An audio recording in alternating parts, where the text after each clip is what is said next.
Olá, amigos do Esporte em Debate. Nós estamos vivendo um novo momento com a chegada da vacina, gente. E isso vai ser muito importante para toda a sociedade brasileira e para o esporte, imagina.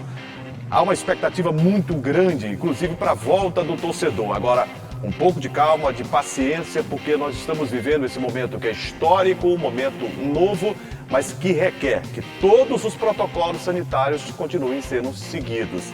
E, é claro, paulatinamente, a gente vai trazer todas as informações dentro do jornalismo aqui da TV Assembleia, dentro dos nossos canais também de interatividade com você. E dentro do esporte a gente vai falar, é claro, hoje no programa especialmente vamos tratar também dessa questão da vacinação e da volta do torcedor. Qual é a programação, qual é o planejamento que a gente tem. Por isso, no Esporte em Debate de hoje, que já está no ar, você vai ver. Sampaio vence o Paraná no Castelão e encerra a sequência de jogos sem vitórias na Série B. Você vai ver ainda a preparação da equipe de pilotos do Maranhão que vão disputar o Rally Pior Será. E mais, uma entrevista exclusiva com o novo secretário municipal de Esportes e Lazer de São Luís, Ricardo Diniz. Tudo isso e muito mais no Esporte e Debate de hoje, que já está no ar. E olha só, para começar o Esporte em Debate, a gente começa acelerando. Vamos de off-road.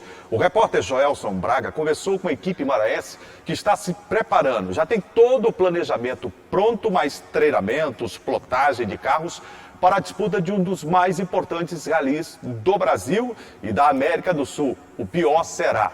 Joelson Braga traz mais informações agora no Esporte em Debate. Olá, Jurinha, um abraço aí para todo mundo que acompanha o esporte aqui na TV Assembleia. E este ano o Maranhão está montando um time forte para disputar o Rally Pior Será. Será a 34ª edição dessa competição que é importante no cenário esportivo brasileiro, reúne pilotos de todo o país. E esse ano, pela segunda vez, o Maranhão vai com uma equipe forte, montando um time especial. E a gente conversa aqui, que tem alguns pilotos, aqui, alguns navegadores. A gente começa aqui com o Diego, que é piloto. Diego, qual é a expectativa para esse ano, a participação do Maranhão nessa prova? Cara, eu acho que as expectativas para esse ano são as melhores possíveis. Apesar da gente estar indo como estreante no Rally Pior Será, a gente já tem experiência com outras modalidades de trilha aqui pelo estado do Maranhão. E a gente está contando com um apoio forte aí da equipe maranhense de Rally, com apoio também da Lei de Incentivo ao Esporte do Governo do Estado e o apoio do João, que não está aqui conosco, mas que está sendo essencial para o desenvolvimento da equipe maranhense, que é o João Afro, que é o piloto mais experiente do grupo hoje. E a gente está indo com as melhores expectativas possíveis em busca do pódio. Agora, para quem é navegador, no seu caso aí, quais são as maiores dificuldades nesse terreno lá, que é um terreno bastante complicado, né?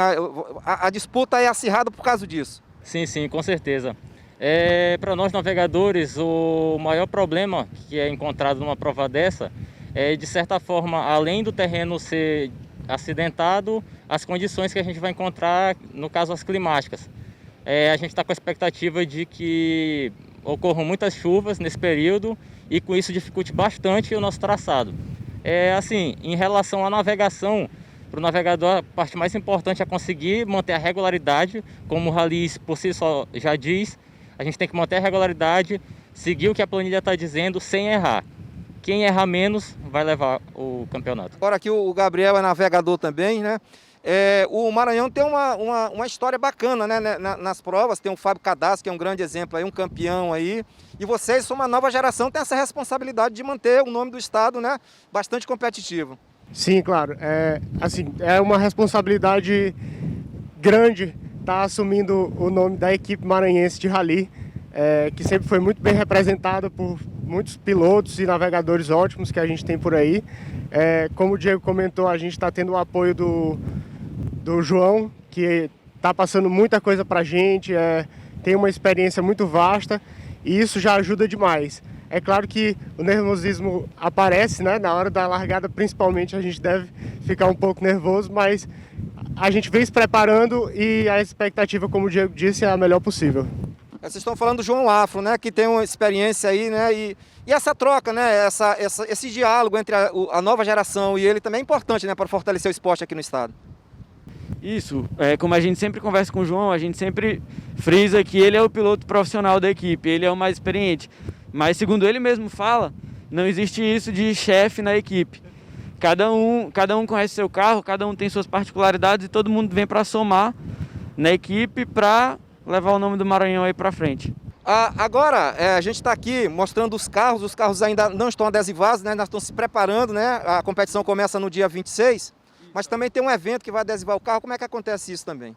A gente está previsto para começar a adesivação dos carros a partir da semana que vem, já com os adesivos dos patrocinadores, em especial da Lei de Incentivo ao Esporte e do Governo do Estado do Maranhão. E a partir disso, a gente já começa a preparação também dos equipamentos, que a gente tem que instalar o GPS de navegação. E a organização preparou uma prova desafiadora com mais de 1.000 quilômetros em terrenos com serras, piso de barro, cascalho, areia, pedras e muitas subidas. A prova começa em Teresina no dia 26 de janeiro e aí os pilotos passarão por Piripiri, no Piauí, Guaraciaba do Norte, no Ceará, Ubajara, Santa Quitéria, Canidé e Guaramiranga e Maranguape, no Ceará, e vai terminar em Aquiraz, também no Ceará, no dia 30 de janeiro. E o time maranhense vai pesado mesmo. Na categoria graduados, o piloto é João Afro e o navegador Leonardo Menarim. Na categoria turismo, o piloto é Diego Fracassi e o navegador Vinícius Albuquerque. Já na categoria expedição, quem pilota é Sandro Everton e o navegador Gabriel Azevedo. A gente pode pensar em pódio. Já eles premiam 5, né, por categoria, né, até o 5º colocado. A gente pode pensar o que é que leva a gente a projetar um pódio de vocês aí nessa competição. Isso, acima de tudo, eu acho que muito importante é a equipe estar confiante, ter confiança nos equipamentos, o navegador ter confiança no piloto, o piloto ter confiança no navegador, e isso vai trazer muito mais confiança para a gente no desafio em si. Porque o mais importante de tudo é a confiança. Não vai ser nenhum outro carro que vai tirar a gente da prova ou colocar a gente no pódio. É o nosso erro ou o nosso acerto que vai levar a gente ao pódio. Então depende muito mais de nós mesmos do que qualquer outra pessoa. Tá importante, Jurinho, a gente bater o papo com os nossos representantes no Piocerá, os pilotos e navegadores maranhenses. A gente conversou aqui com o Gabriel, com o Diego e com o Vinícius aí. E eu volto com você. Um abraço! E olha só, o Piocerá já é uma grande expectativa que se abre para as competições a nível internacional. Aí se pensa logo no Rally dos Sertões, em nova edição, se pensa no Rally Paris-Dakar. E os nossos pilotos, né, estão realmente a cada dia se desenvolvendo mais dentro dessas competições de rally. Vou falar mais sobre o off-road, chamando o Gregório Dantas, nosso amigo, parceiro. Tudo bem, Greg? Beleza, Jurinho? Tamo junto. Rapaz, eu acho que a grande notícia, né, quando se fala de esporte, quando se fala de ser humano, é a vacina, né? Como é que você recebeu a notícia? Rapaz, essa notícia que todo mundo esperava, né, cara? Mundo, desde o ano de 2020, em todos os locais, o Brasil todo, o mundo todo, na verdade, né? Esperando essa notícia de que temos uma vacina, né? Uma possibilidade real e concreta. Já temos duas, né? Isso, já temos duas autorizadas pela Anvisa, né? A Coronavac, né? E a vacina de Oxford. Exatamente. Então, esse processo de vacinação está começando, né, no Brasil todo já, aqui no Maranhão também. Tomara que dê tudo certo, né? Que todo mundo se vacine e que volte à normalidade, né? A gente sabe que passou muito tempo a gente aqui praticamente o ano inteiro, né? Na verdade, o ano inteiro, O ano inteiro, né? Então já está mais do que na hora, né, da gente voltar, né, nosso processo de normalidade, né? As competições esportivas, que é o nosso foco aqui do programa também, né? Com certeza. Ô Greg, e já nessa toada de vacinação, nesse momento novo que o país vive, essa preparação do off-road. Sim. Você pode observar que todo mundo estava de máscara, né? E Sim. esse protocolo, ele deve, mesmo com a vacina, continuar a ser cumprido, né, Greg? Sim, claro, tem que ser cumprido, porque a gente sabe que ainda tem... a doença está aí, cada dia mais matando, infelizmente, muitas pessoas por dia. O Brasil chegou a números alarmantes, mais de 207 mil pessoas já foram vítimas, né, da Covid-19. E agora com uma segunda linhagem, né? Isso, com uma segunda linhagem muito perigosa, né, que a gente soube o pessoal lá de Manaus, né, que está sofrendo muito, inclusive o Maranhão está ajudando nesse processo, É verdade. recebendo as pessoas que estão doentes lá de Manaus. Mas falando especificamente da competição, Julinho, do Piocerá, a gente sabe que é uma das competições mais importantes off-road do Brasil mesmo, do Brasil, né? A gente tem o Rally dos Sertões, que é a maior do Brasil, né? Tem o Piocerá, que vem logo em seguida, né? E esse ano, começa no dia 26 de janeiro, na cidade de Piripiri, né? Lá que você conhece bem. Ah, eu conheço bastante. Isso, exatamente. Minha esposa é de lá, Greg. Eu sei disso. Começa em Terra boa. Terra boa. Começa em Piripiri, lá no estado do Piauí, né? Aí tem como o Joelson mostrou para vocês, para todo mundo aqui na reportagem, tem uma turnê pelo estado do Ceará, pelo sertão cearense, até chegar na cidade de Aquiraz, já no litoral, né, do Ceará, no dia 30 de janeiro. A gente conversou com os atletas, com os competidores, o Joelson conversou, né, com os atletas, competidores e navegadores, sobre a expectativa, sobre o apoio que o piloto João Afro está dando também. Né? Isso que eu ia tocar no assunto com você. A equipe é nova, isso, mas ela ganha um intercâmbio interessante, porque o João Afro tem uma experiência, uma bagagem enorme. Rally né? dos Sertões, muitos anos. E ele está passando essa experiência para uma equipe arrojada, nova, sim, e com muita determinação para brilhar também, né? Exatamente. Vamos chamar assim, entre aspas, os meninos, né, dessa equipe, que pela juventude, estou dizendo, dessa equipe, tem muita esperança, né, em conseguir, junto ao João Afro, essa experiência necessária para competir uma competição tão difícil como é o Pior Será, né? Então, a gente deseja toda a sorte do mundo, né? Também parabenizando o governo do estado, né, por conta do patrocínio pela lei de incentivo ao esporte, que mais uma vez está ajudando competidores maranhenses a chegarem em competições nacionais, né, a nível nacional e internacional. Mas parabéns ao governo do estado pela esse incentivo através da lei de incentivo ao esporte. Depois do intervalo, as perspectivas para o esporte na capital paraense, com o novo secretário de Esportes e Lazer, Ricardo Diniz. Você vai saber numa entrevista exclusiva de que forma pensa em planejar o esporte na capital paraense e sobre o assunto também a volta do torcedor para os estádios de futebol em São Luís. Segura aí que daqui a pouco a gente volta.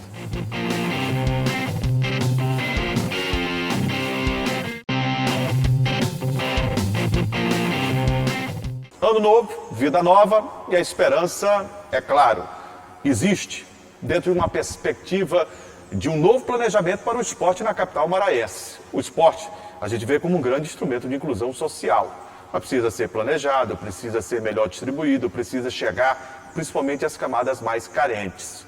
Nessa perspectiva, a reportagem do Esporte em Debate foi saber, junto ao novo secretário de Esportes e Lazer do município de São Luís da Cendel, o ex-vereador Ricardo Diniz, o que ele pensa em fazer para o esporte ludovicense. Qual é a sua opinião sobre a volta do torcedor, o que ele tem, o que já pode ser falado ou não? Acompanhe com atenção no Esporte em Debate o novo secretário de Esportes e Lazer, Ricardo Diniz, falando sobre essa nova movimentação no esporte da cidade de São Luís. Planejamento e retorno gradual e com todas as exigências sanitárias sendo respeitadas. É assim que o secretário municipal de Desporto e Lazer de São Luís, Ricardo Diniz, fala sobre a situação das atividades desportivas de responsabilidade da Prefeitura da capital. A determinação do prefeito Eduardo Braide, primeiro era fazer o plano de ação de 100 dias, que já está pronto e já estamos iniciando algumas atividades, como capacitação de profissionais, capacitação de árbitros e algumas atividades pontuais em relação a algumas modalidades. Estamos com um diálogo também constante com as federações, ligas e associações, criando esse planejamento para o calendário do ano todo. E, como a gente está nessa questão da pandemia, com a CEMUS, nós estamos fazendo o protocolo para a reabertura das atividades da Cendel e para a reabertura do estádio para os torcedores, que já é um pedido muito grande de todos, mas a gente precisa ter muita cautela, muito cuidado, até que a gente tenha essa pandemia controlada. O calendário oficial está sendo preparado para retomar as atividades nos bairros, com campeonatos interbairros, jogos de salão, futebol, vôlei, artes marciais e aulas de zumba, por exemplo. Até os primeiros 100 dias da gestão, um balanço vai ser divulgado pelo Poder Executivo Municipal para apresentar o que foi e poderá ser feito nesse período. A nossa intenção é fazer com que as escolinhas de futebol, modalidades de artes marciais, o basquete, o vôlei, todas elas em si, a gente possa levar o maior número possível para as regiões da cidade. Só que estamos com muita responsabilidade e cautela no intuito de ter esse protocolo, aí sim haverá reabertura oficial. Diante disso, a gente vai com essas atividades pontuais de planejamento para que não tenha nenhum problema futuro. Porque não adianta você querer hoje reabrir uma atividade esportiva e daqui a 15 dias, 30 dias fechar novamente. A gente quer que esse calendário ele seja contínuo e não que tenha as suas sazonalidades. Eu falei muito em perspectiva, falei em esperança, falei em planejamento, Greg. E é justamente isso que precisa ter em relação ao esporte, né? Verdade. Política pública. Não, verdade. Assim, primeiro, a gente sabe que o Ricardo Diniz está assumindo uma pasta, né? Agora, um momento novo, né? A gente tem que destacar isso. O cara está conhecendo a realidade da secretaria, da Sendel. A gente tem que, eu me reservo ao direito de dar um tempo para ele poder, né, conhecer tudo, para a gente poder começar a cobrar, fazer nosso papel, né, como jornalista, de cobrar o poder. Ele falou em 100 dias de planejamento, que foi determinado pelo prefeito Eduardo Braide. Para todas as secretarias. Para todas as secretarias e dentro do esporte ele já teria um planejamento. Para esses 100 dias. Tem conversado com as associações, com as federações que precisam muito com as de ligas, apoio. ele falou. Com as ligas. Sim. Né?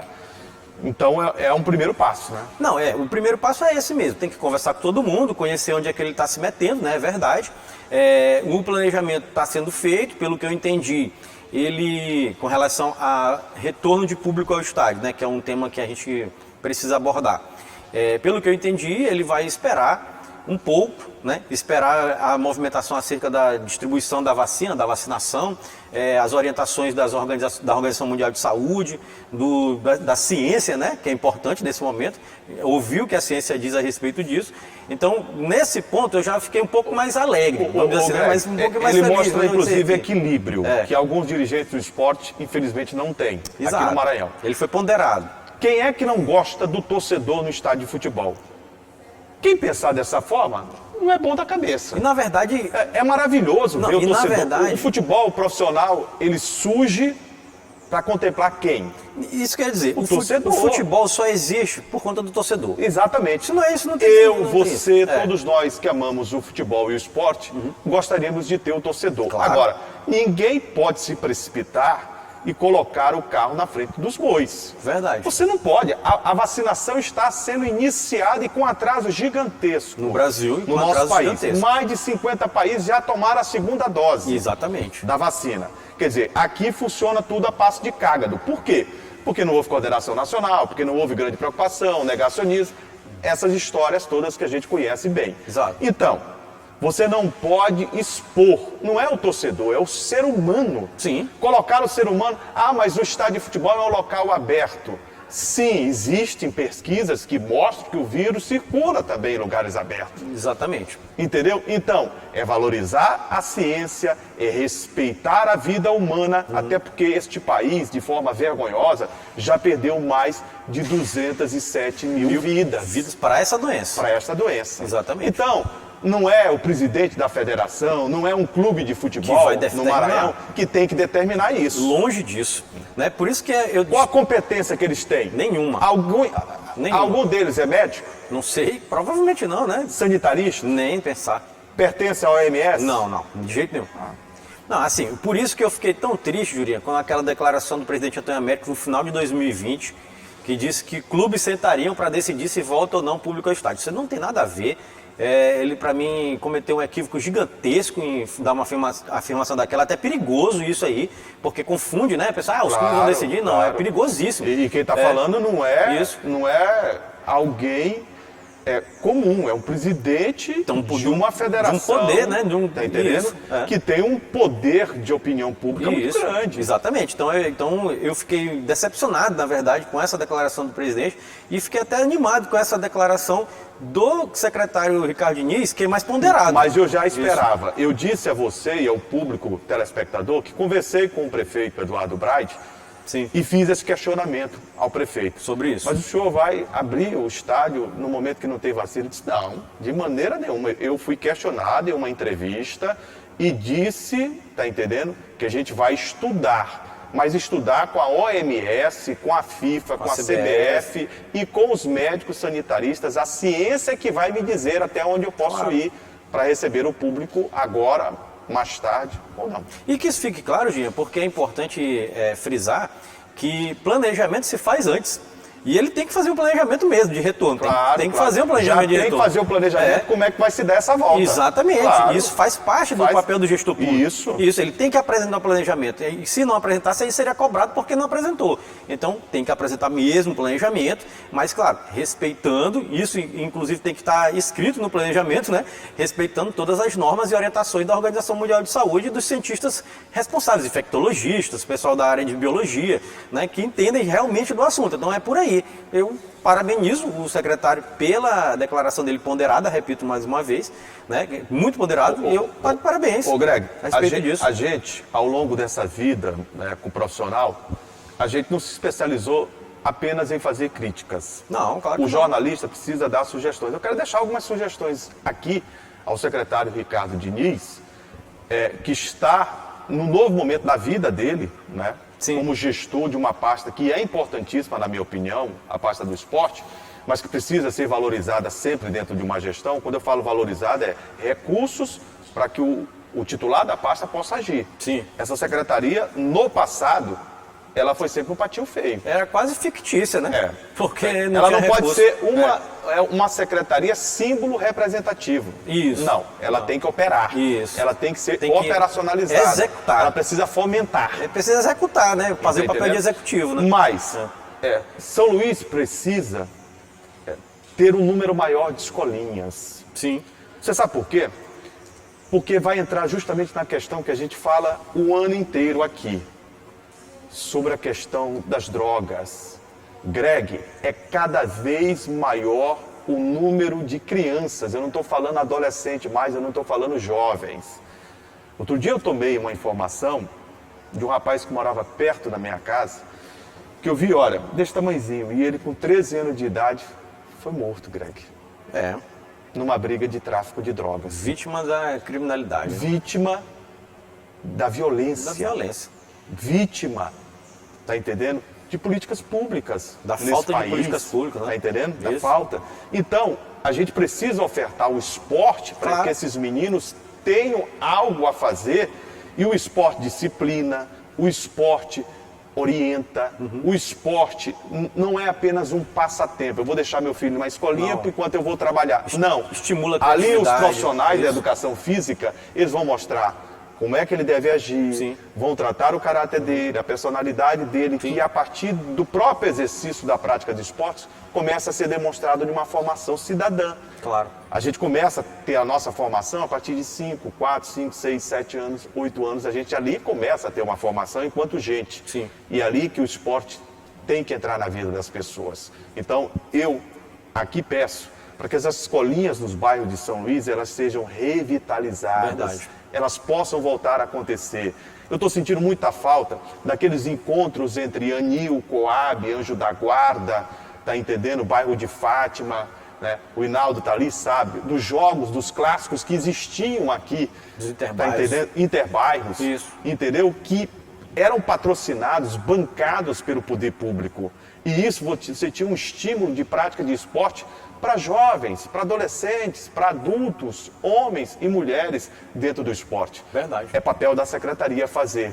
Isso foi tudo esquecido e eu espero que seja reencontrado agora pelo secretário Ricardo Diniz. Verdade. É uma sugestão que eu deixo aqui. Não, verdade. O fomento ao esporte, né, principalmente na primeira infância, como você disse, Jurinha, é fundamental, porque a gente sabe que o esporte funciona como essa válvula de escape, né, da criminalidade. O esporte também funciona como fomentador da criatividade individual do atleta, senso de coletivo, são várias coisas, né, senso de responsabilidade, até de Formação hierarquia, da personalidade. formação da personalidade, e tira muita gente, mas muita gente mesmo da criminalidade, pessoas que não teriam chance, né, e aí de repente apareceu lá uma escolinha, você deu o exemplo das escolinhas de futebol, mas também tem vários outros exemplos, né, pode ter escolinha de voleibol, de basquete, jiu-jitsu, judô. Vôlei. Eu dei apenas um exemplo. Porque ele pode Mas ser você pode montar, macro, de modo tá geral. entendendo? Isso. Várias escolinhas. Isso.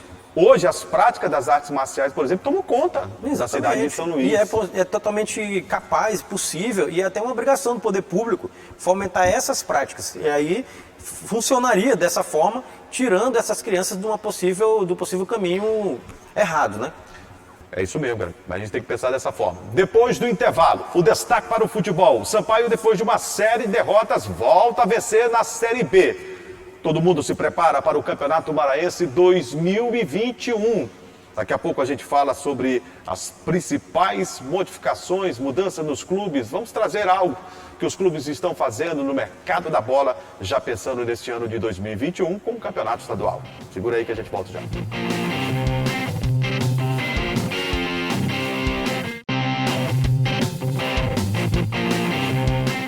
Vamos de futebol, gente. O Campeonato Brasileiro da Série B segue neste ano de 2021, mas o campeonato é de 2020. O Sampaio Corrêa vinha de uma série de derrotas que afastaram o tricolor do G4 e da possibilidade de acesso à Série A do futebol brasileiro. Mas na última partida, a Bolívia Querida venceu o Paraná. Uma vitória que já era esperada e já estava mais do que na hora de acontecer. O jogo foi realizado em São Luís e o Sampaio Corrêa vinha de uma série de sucessos no Campeonato Brasileiro da Série B. O técnico Léo Condé, pressionado também com os resultados negativos.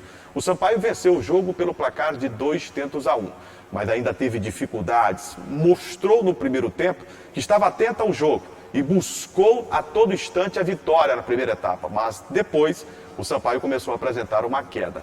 Ô Greg, essa queda foi algo, tônico nos últimos 7, 8 jogos do Sampaio Corrêa. O Sampaio começa de um jeito e termina de outro. Exatamente. E aí, como é que se explica isso? Julinho, assim, a gente até já falou isso no programa passado, né? Que o jogo do Sampaio, os últimos jogos do Sampaio ficavam bem evidente uma característica, que era começar bem no primeiro tempo e cair muito de rendimento no segundo tempo. A gente fez até uma analogia comparando com o Campeonato Brasileiro em si, né?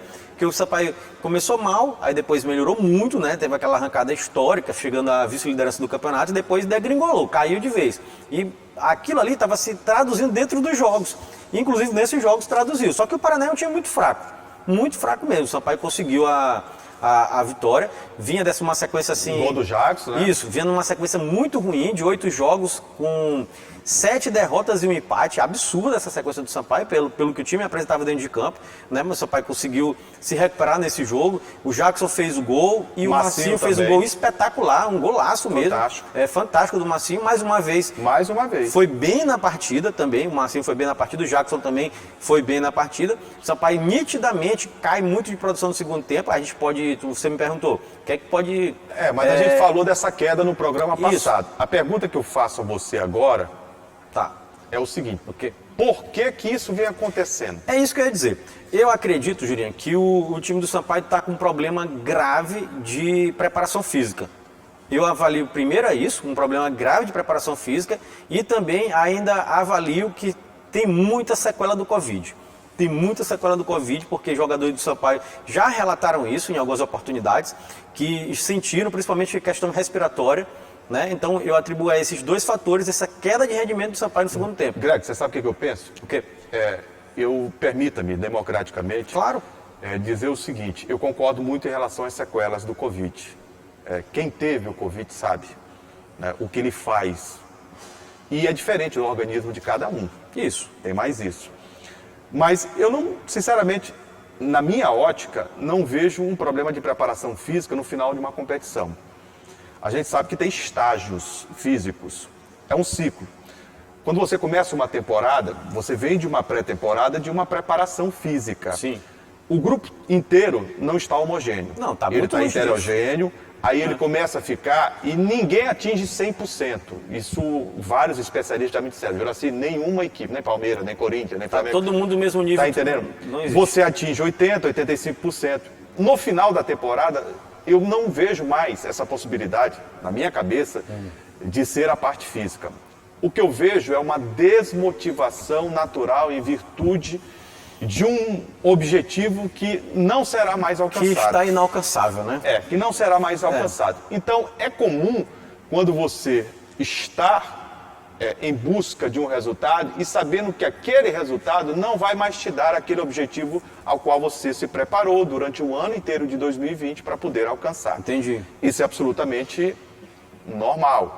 Juraci, mas ele é pago e tem que jogar como se fosse... Mas na prática não funciona assim. Muito longe disso. É muito longe disso. Você está certo. Tem o fator desestimulado, né? O elenco está desestimulado. Eu acho que O próprio Léo Condé já deu algumas declarações e as declarações, nós não conseguimos o acesso. Então, faltando as rodadas que realmente estão faltando, você imagina que a maioria desses jogadores aí já está apalavrado ou tem contrato assinado, porque a legislação permite 6 meses antes. Pode. Ninguém tira da minha cabeça que o Marcinho já tem um pré-contrato. Ninguém tira da minha cabeça que o Luiz Gustavo já tem um contrato. Vinícius Quis. Ninguém tira da minha cabeça que o Vinícius Quis já sabe para onde vai. Daniel Felipe. Ninguém tira da minha cabeça que o Jackson já sabe para onde vai. Daniel Ninguém Felipe. tira da minha cabeça que o Daniel Felipe já sabe para onde vai. E aí, nós estamos em um ano atípico. Sim. Pela primeira vez na história do futebol brasileiro, a gente tem um campeonato brasileiro passando de um ano, Heraldo, para o outro. Então esses caras vão terminar uma competição e já entrar numa outra. E quem quer entrar com a possibilidade de estar lesionado e fora de um contrato de um ano? Não, verdade. É o fator desestimulado. Essa análise que muitos de nós, companheiros de imprensa, precisamos ter para falar de futebol. Futebol não se analisa com empirismo. Futebol se analisa com cientificidade. Entendeu? O que a gente está falando aqui é baseado em estudo. Sim. Tá entendendo? Não adianta. Essa técnica do achismo é para o tempo que se amarrava cachorro com linguiça. Hoje, a gente tem que valorizar sempre e trabalhar dentro da ciência. Sim. Futebol é uma ciência. Claro que é. E é uma ciência e tem vários profissionais da ciência trabalhando no futebol de manhã, de tarde e de noite. Se não for assim, não dá certo. Futebol tem nutrólogo, tem fisioterapeuta, tem nutricionista, analista de desempenho e de resultado. Então não é só entrar dentro de campo e vamos lá, vai ver o que vai, vamos ganhar. Não, isso aí acabou, não existe mais. Concordo com você, tem esse fator desestimulado sim. Para mim o caso emblemático disso foi o próprio Caio Dantas, que todo mundo, né, dos bastidores do futebol, a torcida sabia que estava vendido e o Sérgio Frota fala, não, recebeu proposta de não sei o quê. Não, ele estava vendido. O lance é que ele não poderia assinar contrato porque já tinha jogado em 3 times no ano de 2020, que é o limite, não pode. Então, esperou dar o começo de 2021, se desligou da equipe do Sampaio. E olha, deveria ter sido desligado do grupo. Afastado imediatamente pela diretoria. Até porque o Jackson é muito bom jogador. Muito bom jogador. Eu respeito o Caio Dantas, mas acho que ele gerenciou nesse aspecto a sua carreira de uma maneira equivocada. Não se faz isso.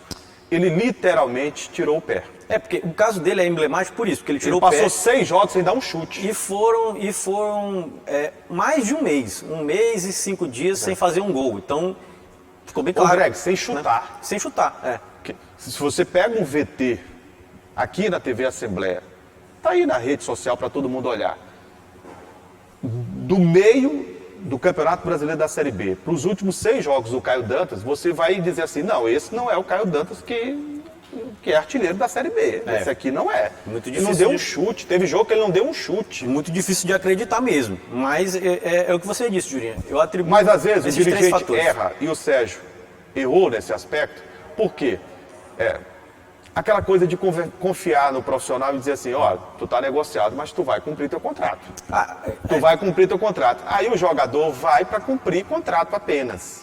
Que bom que você falou do Sérgio Frota. Tem um vídeo dele vazado aí nas redes sociais, Jurinha, falando após essa vitória do Sampaio diante do Paraná, que ele, para mim, meteu os pés pelas mãos, né? Meteu os pés pelas mãos, mais uma vez disse com aquela infeliz arrogância dele, dizendo que só ele que é capaz de resolver tudo no Sampaio, aquele mesmo discurso de sempre, que pegou o Sampaio na posição 90 e sei lá quanto da CBF, agora é 30 e pouco lá da CBF, que é aquele discurso de sempre dele, tal, que fez o Sampaio ser campeão do Nordeste, que fez o Sampaio conseguir essa série de acessos, que é ele que é o responsável por tudo e tal, e aí criticou a torcida, criticou a imprensa, criticou todo mundo a respeito disso.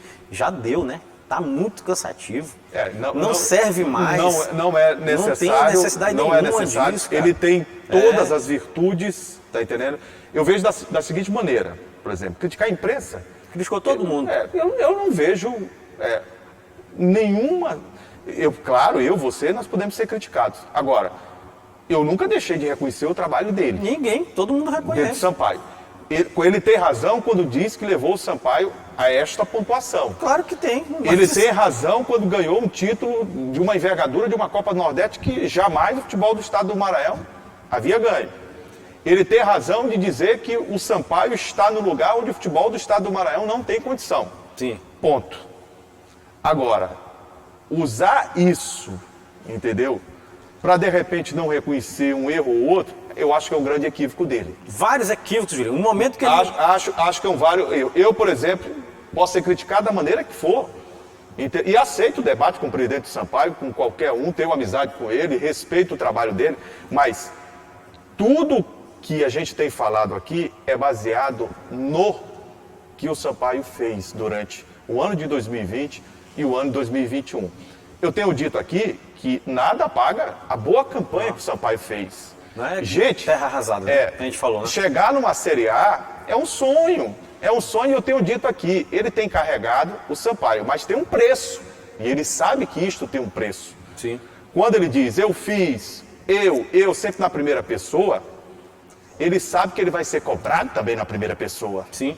Então, quando não dá certo, é ele que responde. Assim, ele sabe que é isso. Mas aí é que tá, Juliano. O problema é o momento. Por que que o Sérgio Frota, para mim, no alto dessa arrogância dele, solta um vídeo desse, escatitando todo mundo, arrotando essas conquistas dele, que são verdadeiras, só depois de uma vitória? O Sampaio passou 8 jogos, 7 derrotas acachapantes e um empate. Aí quando ganhou do Paraná, que tá lá na rabeira, quase rebaixado, aí ele e solta essa arrogância dele. Desnecessário.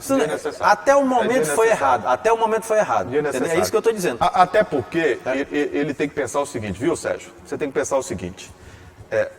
Sempre ganhando, uma parte da torcida vai estar eufórica. Na hora da primeira derrota, o torcedor vai fazer crítica. Isso é desde que torcedor é torcedor. Desde que existe o torcedor é passional. O torcedor, às vezes, entendeu? Ele atribui a vitória a uns e a derrota apenas a outros. Sim. Entendeu? Então, eu não vejo motivo para nenhuma declaração. Eu não vi o vídeo, estou ouvindo você falar aqui, e nem vou ver o vídeo, tá entendendo? De maneira nenhuma.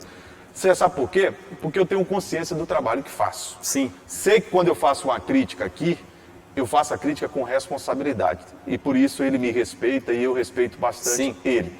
Mas vou fazer quantas vezes forem necessárias. Acho em relação ao Caio Dantas, se eu sou o presidente do Sampaio, eu afasto de imediato. Até porque ele, Sérgio Frota, já me disse diversas vezes o seguinte, Uracy, uma vez falando sobre o Robert, conversando com ele. Sim, centroavante. Centroavante, você se lembra? Ganhava 50 mil. Fazia gol adoidado. Fazia gol adoidado. Ele, Sérgio Frota, colocou ele num flat aqui em São Luís, ele tinha toda a moral e tal, no dentro do Sampaio, estava fazendo gol e tudo quanto era jeito. E aí veio uma proposta do Vitória. Vitória da Bahia. Para ele ganhar, me parece que o dobro, mais apartamento, mais isso, mais aquilo, e a mulher dele queria. Para Salvador. Do Robert. E aí eu disse, Sérgio, mas não dava para oferecer mais para ele ficar. Ele disse, Uracy, isso é a mesma coisa. Ele, palavras dele. Quando você está num relacionamento com a pessoa não quer mais. Você vai lá, insiste uma vez, 2 vezes, a terceira. A partir da 4ª, a coisa não vai ficar boa. Então é melhor deixar ele ir para onde for. Então eu acho que isso deveria ter sido usado também com o Caio Dantas. Sim. Entendeu? Se o jogador não quer, tá vendido, não joga. Gente, dá uma nota à imprensa. Olha, o Caio Dantas não quer mais ficar. Isso. Tá entendendo? Isso não adianta você ficar com um jogador que não quer ficar no clube. Eu acho que ele tá certo no aspecto. Não, manda embora. E falava... Tá entendendo? Agora, isso deveria ter sido feito antes. E público. Para todo mundo ver. Isso. Assim, ó, o jogador está negociado com tal clube, a partir desse momento ele não joga mais. A partir desse momento ele não joga mais, decisão tomada em comum acordo. Pronto. Exatamente. Né? Para não queimar ninguém, né? Fazer isso aqui. Mas não fez, errou. Exatamente. Até porque é preciso ser dito uma realidade. Todos esses atletas, se não todos, eu não posso generalizar, mas a maioria, quando faz contrato aqui com qualquer clube do futebol do Maranhão, ele deixa em aberto a possibilidade de jogar no exterior, uma oportunidade de um clube da Série A, entendeu? O próprio empresário faz isso. Claro. Então, quando o jogador vem para cá, mancando, contundido, aí começa, explode, faz gol de tudo quanto é jeito, bota a bola do jeito que quer e tal, vai vira sensação, Aí, rapidamente, ele é contratado por outro clube. Aí vem a proposta.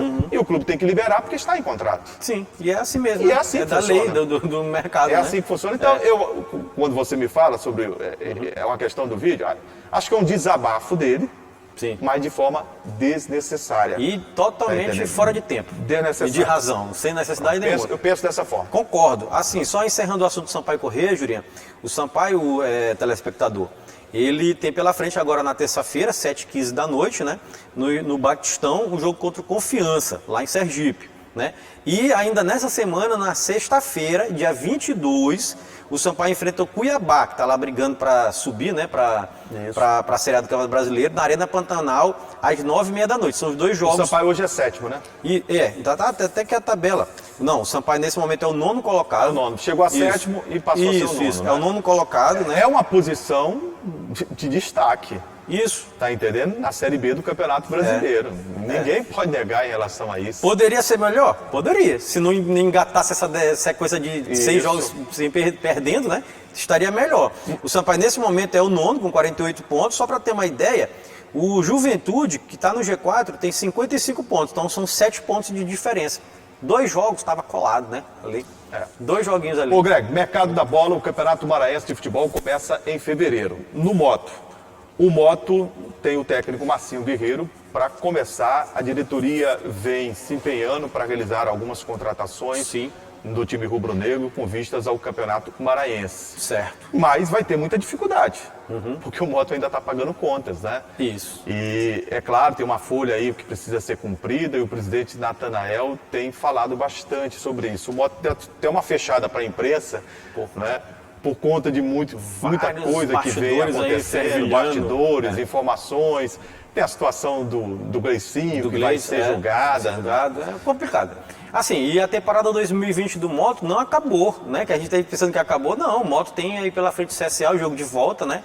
No dia 26, jogar fora de casa, decidindo essa vaga na Copa do Nordeste, que vale pela fase preliminar da Copa do Nordeste. E é uma parada dura e indigesta. Isso, até porque, Juliano, o Moto enfrenta um time de Série B, que nesse momento está na 5ª colocação, com chance real de chegar ao G4, né? De conseguir o acesso para a Série A. Duro. É um páreo muito difícil. Lembrando que o primeiro jogo terminou 0x0 aqui em São Luís, então se tiver pênaltis novamente lá, fora de casa, se tiver outro empate, teremos pênaltis. Daí quem ganhar passa e vai disputar a Copa do Nordeste. Ô Greg, muita gente pergunta sobre o Maranhão Atlético Clube. O que a gente tem de informação, o presidente Carlos Eduardo Uniônio, né? Uniônio. Isso. Você sabe que marcou época no trabalho no futsal, é conselheiro do Maranhão, é um dos apaixonados pelo time do Maranhão Atlético Clube. Ele tem feito um planejamento, o Maranhão trabalha na divisão de base, tem conquistado bons resultados, voltou, né? Sim, foi. No ano passado, né? Força nas divisões de base. E faz todo um planejamento, né, saneando algumas coisas que precisam ser saneadas e preparando a casa para disputar a Série B para retornar à Série A do Campeonato Maranhense de 2022. Exatamente. Né? O Mike está passando por esse processo de reformulação. Tivemos a gestão do Robson Paes, que terminou. Infelizmente, dentro de campo, o Robson entrega o Maranhão rebaixado, isso aqui tem que ficar claro.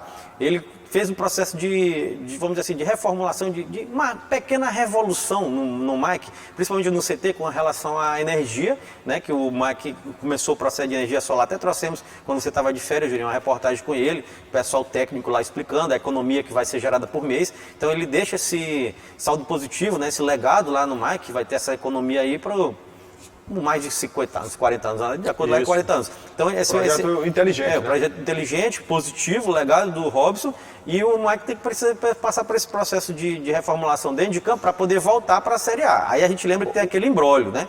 Porque se o Moto for rebaixado... O Maranhão tá de olho. Tá de olho. E o presidente do Maranhão é um homem que conhece de direito e muito, viu? Exato. É um operador do direito, é funcionário público, inclusive...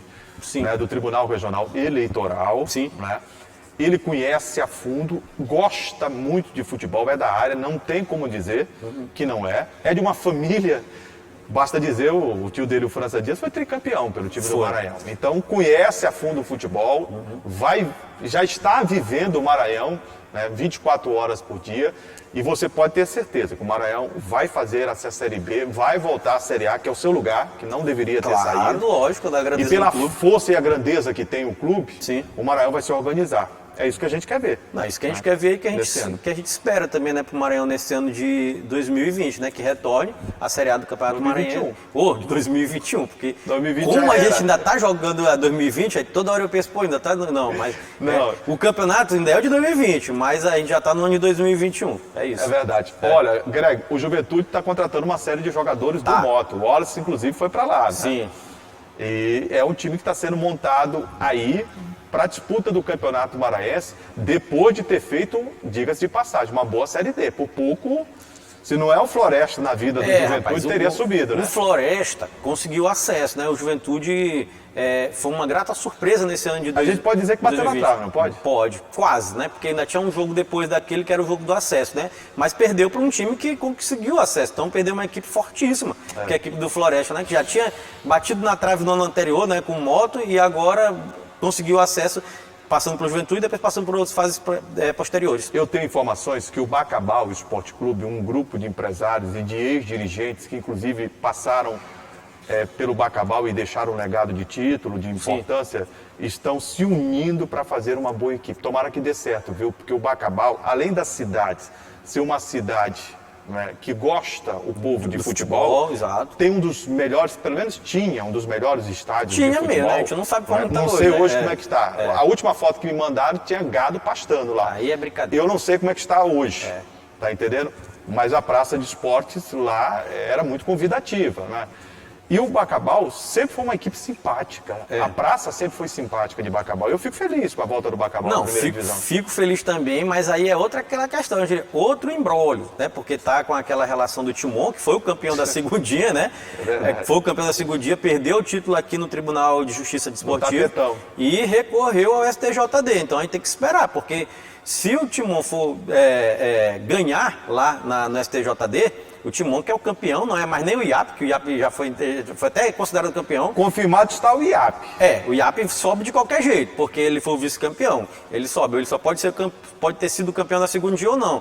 Então ainda tem que aguardar esse processo do Bacabal. É bom ficar um pouquinho aí, né? Botar as barbas de molho, porque se o Timon ganhar, quem vai disputar é o Timon. Mas de qualquer maneira, o planejamento tem que acontecer. Né? Eu acho que estão certos em se cotizarem lá, unirem. Tem que pensar. Porque vai que dá certo, né? Isso, vai que dá certo. E com toda essa relação e todos esses embrólios aí que estão acontecendo, eu acho muito, mas muito difícil esse Campeonato Maranhense começar no dia 14 de fevereiro, como está marcado. Você já disse isso aqui. É praticamente... E mantém. É surreal se acontecer, porque tem embrólio do Moto, tem embrólio do Timon. Rapaz, é complicado. Eu não sei o que você acha que se pode ou não, né? Não, eu acho que você está certo. Acho não, eu tenho certeza. É muito complicado.